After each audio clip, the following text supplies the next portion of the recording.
So I'd like to introduce Graham to the stage. He's going to be speaking in something commercial, something open source. Everyone, thank you.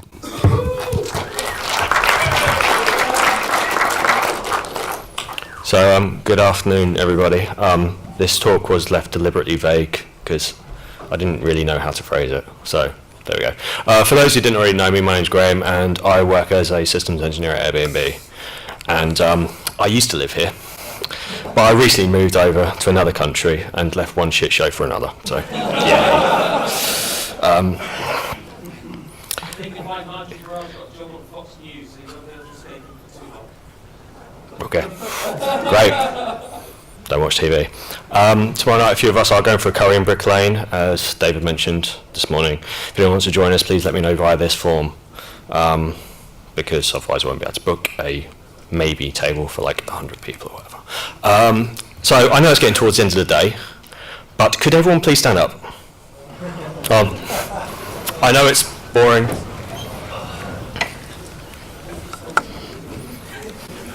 So first off, those of you who live in London or in the surrounding area, please raise your hand. Right, all of you need to go to London Apple admins. You have absolutely no excuse. Now I've left, it's run by some actually competent people. So please go. So I'd like you all to repeat what you see on the next slide. Although I may not agree with Graham, and may very well think that he is an idiot, I promise not to throw anything at him. Come on, everyone. He is entitled to his opinion, regardless of whether I think he is correct or not.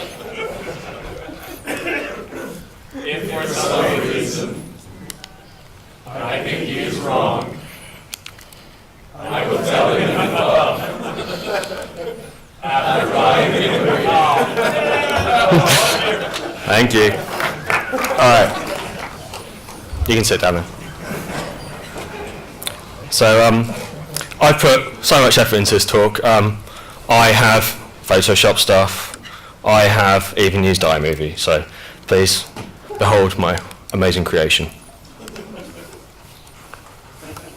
So, all right, let's do it again.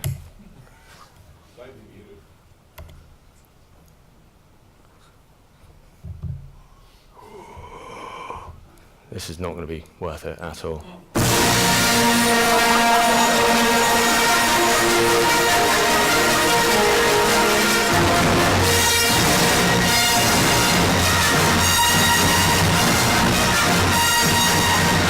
Get on with it! Yes! Get on with it!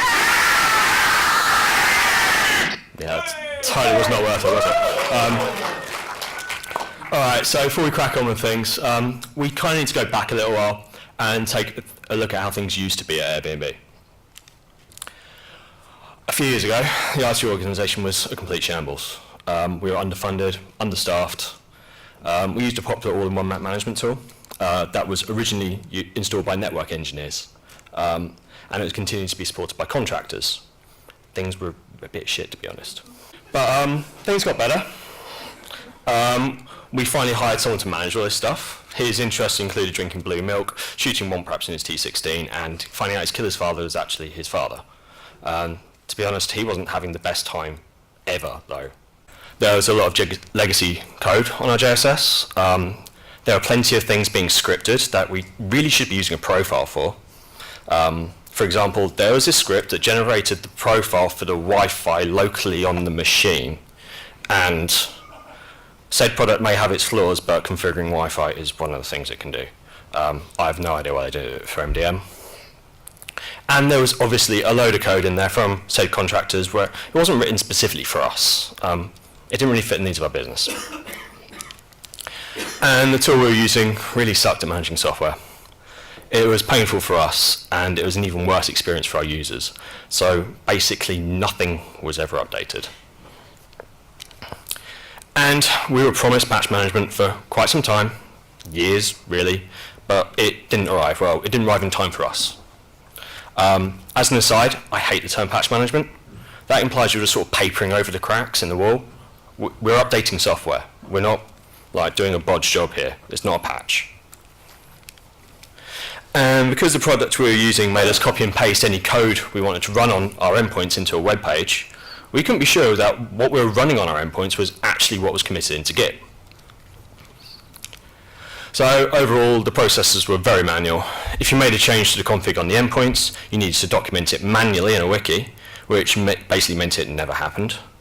If you wanted to deploy a software update, you would need to create a policy that looks for a smart group based off an extension attribute that you probably had to write yourself. Every single time. Overall, a lot of time is spent repeating exactly the same steps.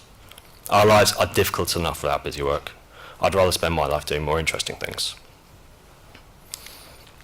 So, things weren't great at Airbnb. But things weren't all bad. Eventually we got a new manager for our team, and we got a real budget. And we cheated.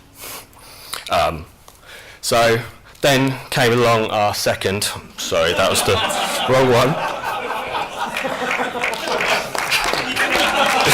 We hired our second person who was focused on endpoint engineering. Then Brett and Sam started to stop all our pain. So Monkey was an easy win for them. It's relatively easy to set up, and it is the most user-facing part of our management toolset. So it's a good way to start winning back the trust of our users.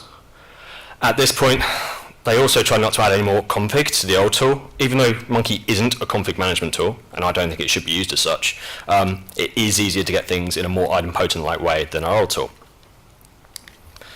We took the opportunity to brand Monkey with some of our default wallpapers, added in links to things like our help desk, which you can't actually see on there, how to reset your password, get VPN troubleshooting, buy t-shirts and get presentation templates, that kind of stuff. We wanted this to be the hub of their IT experience. And as they decided not to make any further changes to the old tool, wherever possible, it meant that a lot of our config just sort of naturally moved over to Monkey as changes need to be made. So it was a great time to go back and make sure that everything they were doing in 10.8 days actually still worked, and here's a hint, it didn't. So as I mentioned, due to the nature of our old product, we couldn't be sure that the code was running on the endpoints was actually what we had in GitHub. Monkey is completely configured with text files, which means they're very well suited to be kept in Git. And we could easily deploy the master branch directly to our Monkey servers, automatically straight from Git. With us deploying our Monkey code directly from Git, this allowed us to implement procedures to have our code reviewed, and to ensure that the code that was in Git was actually what was running on the endpoints. And it allowed for some real collaboration. The Git workflow allows you to test your work on separate branches, and even deploy those branches to test servers if you want to do so automatically. And once you've finished your work, just merge it into master. There's no having your production infrastructure and your test infrastructure and then copying and pasting every change you make from test to production. But it wasn't a perfect transition. One of the biggest mistakes that were made was that they were so preoccupied with getting everything switched over, getting this tool pushed out, that they forgot to keep our biggest cheerleaders in the loop. Our support organisation weren't taken on as full partners in the project. We found support using legacy Jamf policy commands that literally did nothing anymore. We hadn't told them how to troubleshoot Monkey. It was this big mystery black box. They didn't know how to do -VVV to get a verbose output and what they were actually looking for. So if things went wrong, they got justifiably frustrated. And if our support are frustrated, the tool is going to look bad to the users. Lost where I was, sorry. We also started to update all of the software that hadn't been updated for years. Like I said, nothing was patched. No, we had ancient versions of Flash, Java running out there. So they got all these updates thrown at them straight away. And because our users were not used to having anything updated, we had teams who depended on a specific version of VirtualBox for their development environment, for example. So they got pissed off as well. They weren't consulted. And so quite frankly, we needed to do better at this. And this is the point where I got hired. So it's obviously the best point in Airbnb history ever. I didn't say that. It's when Sam joined. Sorry. So I think Monkey is absolutely fantastic. It's great, but whilst it can do most things, it is fantastic at installing software. It's not the best tool for all of your configuration. we found ourselves repeating ourselves a lot. A lot of the scripts we had to write for install checks and then to actually do the config changes were really quite similar to each other. So it felt like more busy work. Quite frankly, it was barely any better for config management than what we were using before. It's not the right tool, in my opinion. So we chose Puppet, mainly because both me and Sam had worked with it before. We started rolling our config into it. In a nutshell, if you're unfamiliar, Puppet works on the principle of desired state. You describe how you want your machines to look, and then Puppet will do its damn best to make sure your machines stay looking like them. It has its own domain-specific language, and that is the last time I'm going to say that, so forever no more is the DSL. It's pretty simple to grok, even if you don't really understand what it's doing. Chef, the main alternative at the moment in the Mac config management space, is written completely in Ruby, which does have its advantages, but it's much harder for people that don't work in Ruby every single day to understand. Puppet's DSL makes it easier for our help desk to see what the desired state of our machine should be. And Puppet has loads of things built in, so we can get up and running with it quickly. It can insert one particular line into a file if we want to, make sure that line's present. For example, making sure that Flash auto updates are turned on. Or it can manage a whole file of a template if you want to deploy a custom profile or something. That's useful, yeah, like I said, deploying a configuration profile with different variables, but we'll come on to that a bit later on. It knows about launch daemons, so you can just describe, I want this service running. You don't have to worry about launch CTL load, all that kind of stuff. But it is mostly used for managing Linux servers. There are several large organizations using Puppet, but they've not shared much Puppet-related code back to the community yet. So that meant we need to build out a few things ourselves. For example, Puppet is perfectly capable of installing Apple packages out of the box, but we needed more functionality from it. This is a typing provider I wrote that gives us some more functionality. It checks for the presence of some files there and their checksums, and if they don't match up to what we want, it'll just reinstall the package. So rather than, we could write this in Bash, Ruby, Python, whatever, and keep copying and pasting the code, just locking out the little bits we copy and paste in, but that would be busy work again. This allows us to have a framework where we can extend. And so we just write it once, use the DSL wherever we need it. So one of the best bits about Puppet, in my opinion, is Hira. It's how we can pass data into our Puppet code. Hira is just YAML files, so even if Puppet code is beyond someone who needs to change a value on one of our machines, they can hopefully change the YAML file. Hira builds up each machine's settings by traversing a hierarchy that we define. So we start at the machine's serial number, the most specific piece of information we have about that machine, and it goes down to things like, is it a laptop, is it a machine that's run by IT, that kind of stuff. And then we have settings for all of our machines right down the bottom. This allows us to get very specific about which machines get which settings. So in this example, we are testing out new versions of Puppet and Monkey. They're not new anymore. 1.0 is kind of old now, but whatever.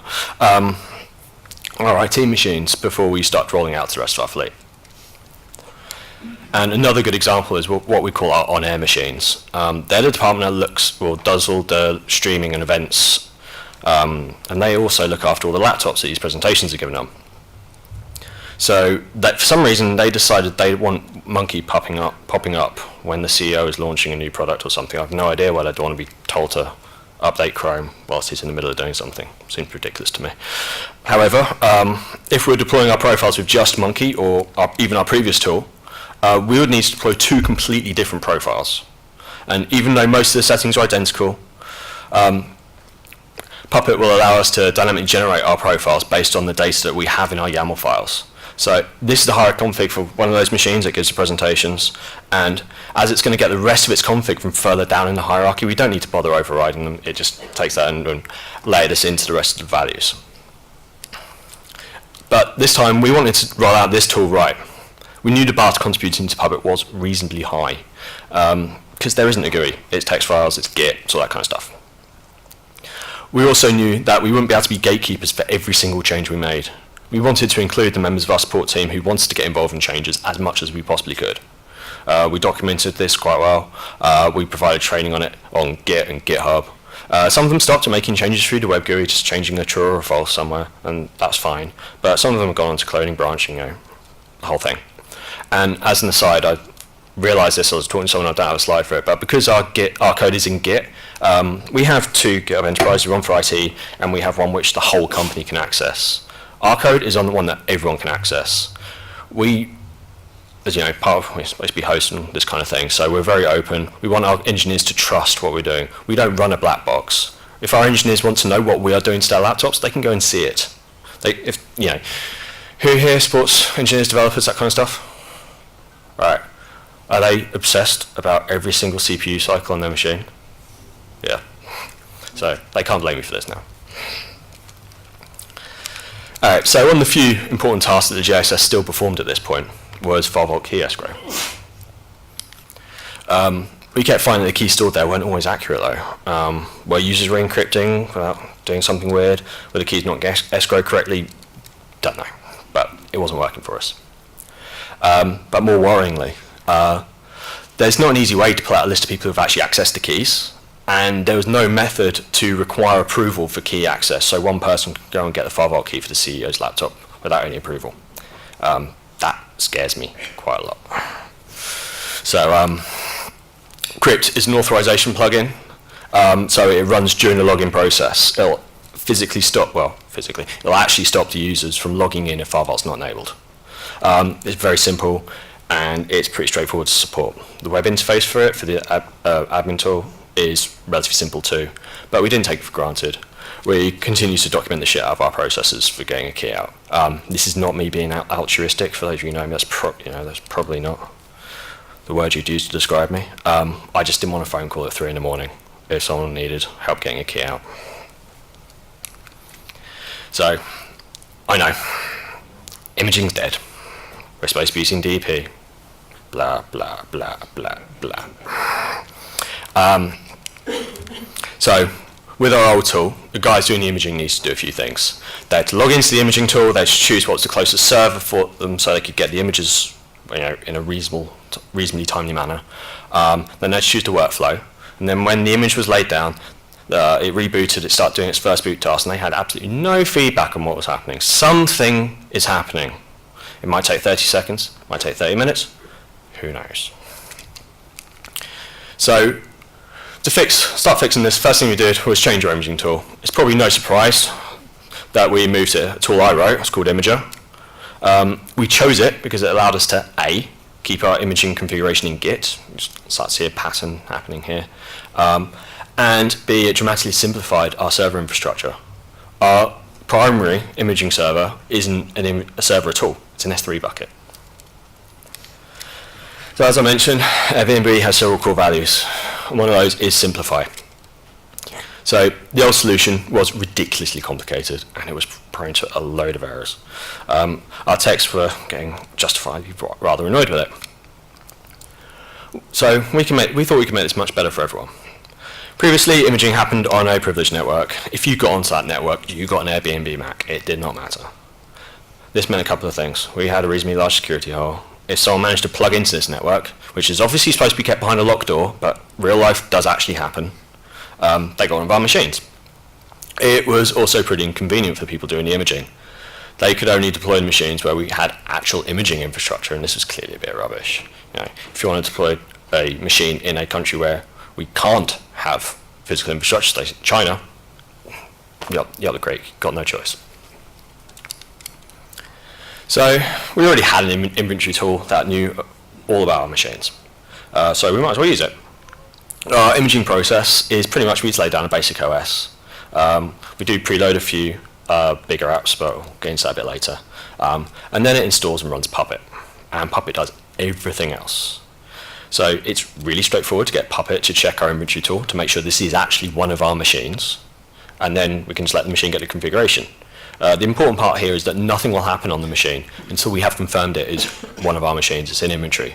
Random machines, if someone does manage to image on our network, they just get Puppet and it sits there and their certificate is never ever signed. And as I said, because we're only laying down a base image and letting Puppet configure everything, we no longer needed the privileged network. This means we can now image at a user's desk. We could talk someone for a remote office when they pull out with this random laptop they found in a cupboard for some reason and never turned it on, never used it, and thought it was just this pretty silver shiny thing that they just looked at and never turned on. Or, as I said, we could deploy our image via Thunderbolt in China.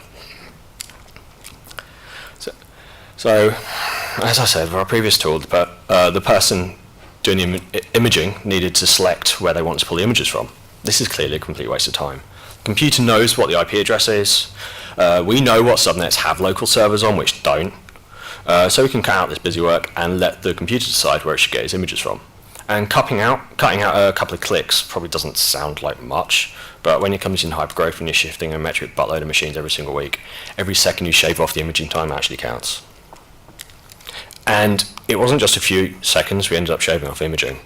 Combined with front-loading our biggest rarely updated software into the image with Mr. McSpadden's auto-damage cache builder, I can never say that right, so we could block copy most of our software onto the machine's imaging time rather than waiting for it to install via packages. So we cut our imaging time down from about 45 minutes to about 12. So like I said, individually this is probably not life-changing. If you're deploying 1 or 2 machines a week, you're probably sitting there like, whatever. But if you're imaging 3 digits of machines every single week, it does soon add up. So at this point, we had our software being managed by Monkey, our configuration managed by Puppet, 5-volt keys safely escrowed encrypt, and the base images laid down with Imager. We're nearly done. We could start thinking about turning off our JSS. But one of the things we didn't actually anticipate was how many random searches were performed in the JSS every day. So I wrote Sal a few employers back, and it had a reasonable amount of widgets to display info, but it was largely designed for owners of small businesses to go and look at how wonderful their machines were, not really for engineers. So it didn't really have particularly good search capabilities, if we're honest. But one of the benefits of open source is that if you need to change things that don't suit your organization, you can just change it. Even if I hadn't written it myself, it could have been extended to meet our needs. The new search features were in production about 3 weeks after the need was identified in our business. So even if your commercial vendor accepts your feature request, you actually have no idea when or even if it's going to be implemented. So this is clearly all amazing. We're living in the land of milk and honey. We can go home, we can have a beer, congratulate yourself for being an amazing Mac admin. But there are a couple of things that you should bear in mind if you want to switch completely to open source. One of the biggest misconceptions around open source is that it's a cheap option. This is simply not true. If you're not paying for a company to support your management tools, you need to hire people who can support your toolset. You need enough people to give you the level of coverage you feel comfortable with. And by that I mean at least people who know enough to get things working again so you don't get woken up at 3 in the morning.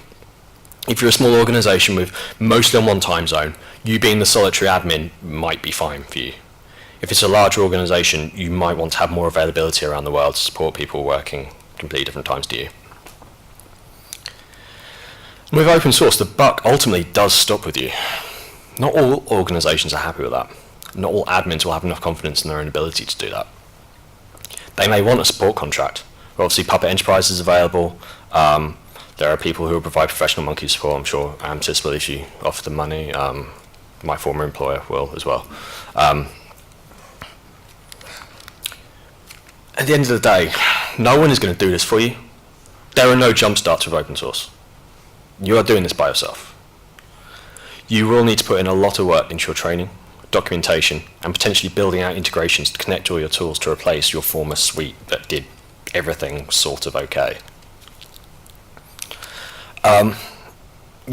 With open source, you can clearly audit the code yourself. You know what's running on your machines. You can look at every single freaking line of it. That's absolutely useless if you don't have a clue what it does. So you're going to have to audit. If this is important to you, you're going to have to learn to read what the code is doing.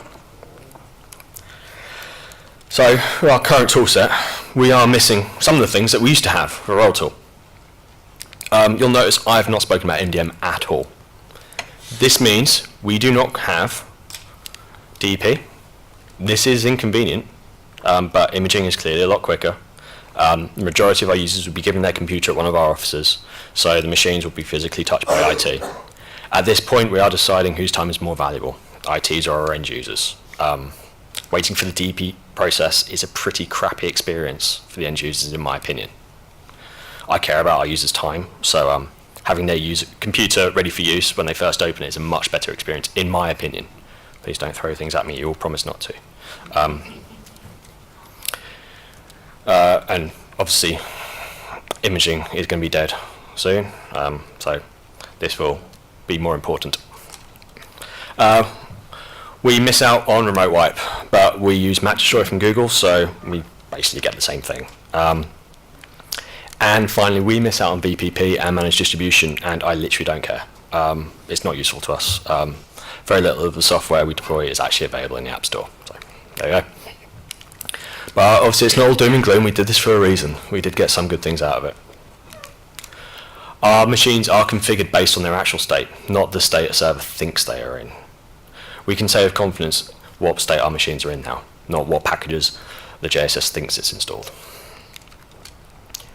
As all of our code is deployed to the servers directly from Git, no humans actually touch them, so we know exactly what code is running on our machines at any point. There's been no copying and pasting into a web page, there's been no manual uploads. And really the best thing in all this for us was that we got a solution that was literally made for us. It matches our needs perfectly. That's not to say you can't augment the parts of your commercial tool that you don't like Ben and James are doing. They don't like how Casper installs software, so they're using Monkey now. So our tool is not finished. Our solution is not finished. We want to build out some more GUIs to help more of our support guys use our tools.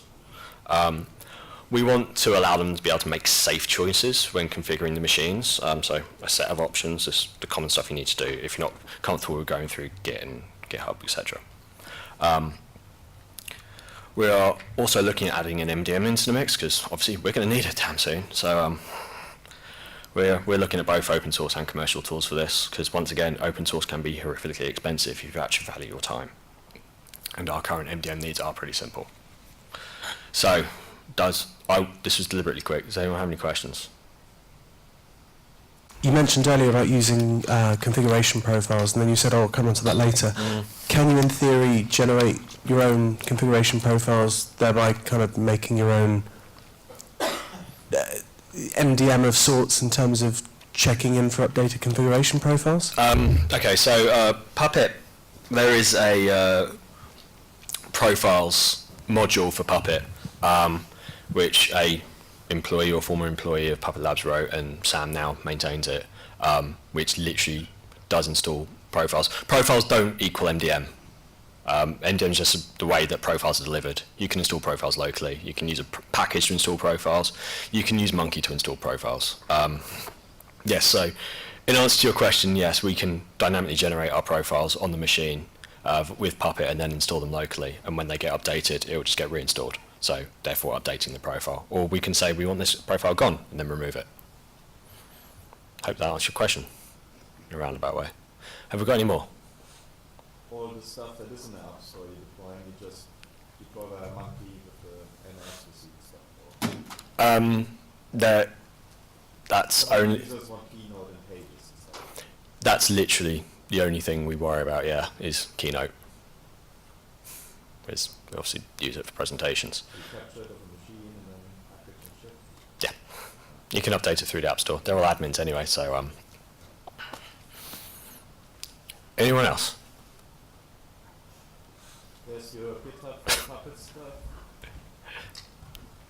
Is that public? Some of it is, yes. Right. It's at github.com/macadmins.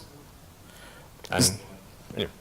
So how have you found Puppet support for Mac clients? I mean, are you guys using the open source client or using? Okay. We're using open source. Yeah, do you mean support directly from Puppet Labs or Puppet, how that's now called? Well, I mean, when they're working on like newer versions of the Puppet open source client, are they tending to support the Macs well at all? Or They now vendor they don't use System Ruby anymore, so there's a lot less breakage than there used to be. We haven't had I don't think anything had to be changed on for 10.12, did it? No, it was absolutely perfect. They themselves don't really. There are things like their authorization database is actually editing Etsy authorization, so that clearly doesn't work anymore. There are things in there which are clearly legacy, but the bits that are in there which support Macs generally still work fine. But as a core tool of, does this file exist on disk, for example, that's been perfect. Okay. Anyone else? I left 15 minutes for Q&A because I thought there may actually be some questions. There we go.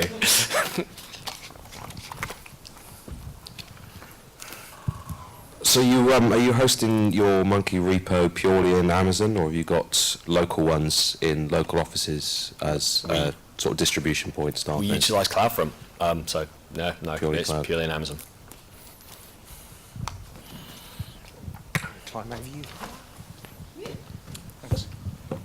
So just a question about, you mentioned your users and how the changes are for the benefit of those users. Have you had any specific feedback from people like engineers that were previously not very happy?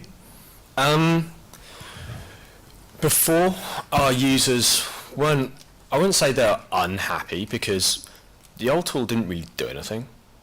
So if they knew enough to get unhappy about things, they would fix it themselves. If they wanted to keep their machines patched, they would do it themselves. If they're the class of users that literally doesn't care, then they didn't care. You know, everyone has a class of users where a computer is a tool. They don't really have any feelings about it.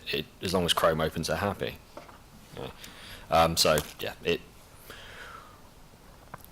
being able to open up our code to engineering just helped us be a bit more transparent, and obviously changes were happening because they were getting prompted to do updates. You know, Sierra has a mandatory install date.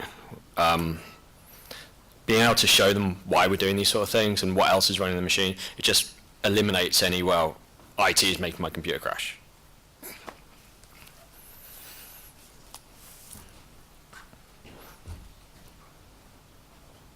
Anyone else?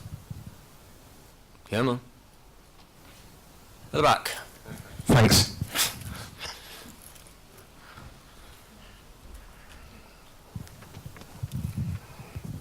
How do you guys handle network security at Airbnb? So do you have machines bound to a domain? Do you have .1x policies or user-based policies? Mr. Security Person, how much am I allowed to say? We're not bound to AD. Definitely not bound to AD. I don't like pain. We use Nomad, which is excellent for Gilbert. All right then. Well, I assume that you're all going to come buy me a beer in a pub, then you'll disagree with me. We have to do that only if we think you're wrong, right? Or if you have used any code I have ever put on there anyway, or listen to me talk because I'm doing this for free.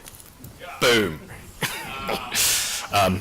That wasn't in the EULA. Yeah. Well. All right. Congratulations on not making statements rather than actually asking questions. I have to have that for when someone starts making a statement rather than a question. So that's it. Opinions are my own, etc., etc. Don't necessarily reflect those of my employer. I'm online at these places if you decide you'd rather abuse me there than in the pub. And that's it. Thank you very much.